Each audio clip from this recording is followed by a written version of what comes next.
Merhabalar, Elif'in mutfağına hoş geldiniz. Bugün sizlere Antakya usulü imam bayıldı, kolay imam bayıldı tarifimi paylaşmak istiyorum. Yeni tariflerimden haberdar olabilmek için kanalıma abone olup zile basarak bildirimleri açmayı unutmayınız. 1 kilo patlıcanı alacalı şekilde soyuyorum. Ve daha sonra benim patlıcanlarım küçük küçük gördüğünüz gibi.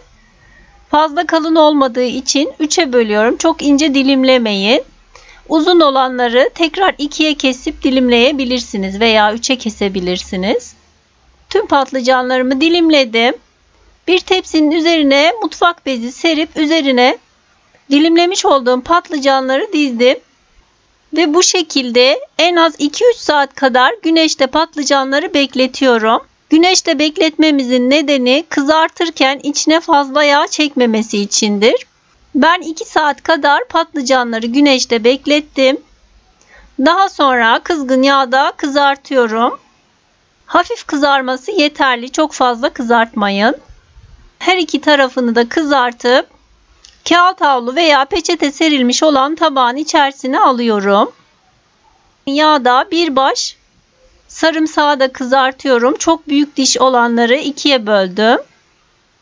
Hafifçe kızarttım. Onu da tabağa alıyorum tekrar.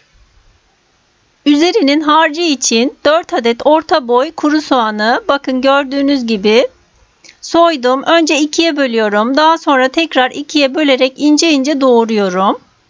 Piyazlık olacak şekilde. Tavamın içerisine 4-5 yemek kaşığı kadar sıvı yağ aldım. Patlıcanları kızarttığım için fazla yağ koymak istemiyorum.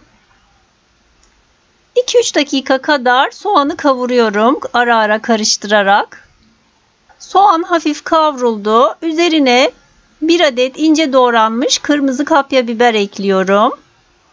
4-5 adet sivri biber yine ince ince doğrayıp onu da ekledim. Kavurmaya devam ediyorum. Biberler de hafif kavruldu. 1 yemek kaşığı domates salçası ekliyorum. 1-2 dakikada bu şekilde kavuruyorum. Daha sonra önceden kızartmış olduğum bir baş sarımsağı üzerine ekliyorum. Üzerine 1 kilo kabukları soyulup küp küp doğranmış olan domatesi ekliyorum. Yeteri kadar tuz ekleyip 1 tatlı kaşığı kadar nane ekliyorum. 2-3 dakikada domatesler hafif yumuşayana dek bu şekilde pişiriyorum. Harcım hazır. Ocaktan alıyorum. Daha sonra yayvanca bir tencerenin dibine birkaç kaşık harçtan ekliyorum ve tabanına yayıyorum. Üzerine daha önce kızartmış olduğum patlıcanları diziyorum. Sonra harçtan yine üzerine yayıyorum. Üzerine tekrar kızarmış patlıcanları diziyorum. 2 sıra patlıcan dizmiş oldum. Kalan harcımın tamamını en üstüne döküyorum ve yayıyorum. Yemeğimin kenarından 1 su bardağı sıcak suyu ekliyorum. Ve daha sonra yemeğimi ocağa alıyorum. Tencerenin kapağını kapatıyorum. Kısık ateşte yemek suyunu çekene dek pişiriyorum. Suyunu tamamen çekmesi gerekli. Yemek kendi yağında kalana dek suyunu çektiriyorum. Yaklaşık yarım saat kadar pişirdim. Suyunu iyice çekmiş. Artık ocaktan alıyorum.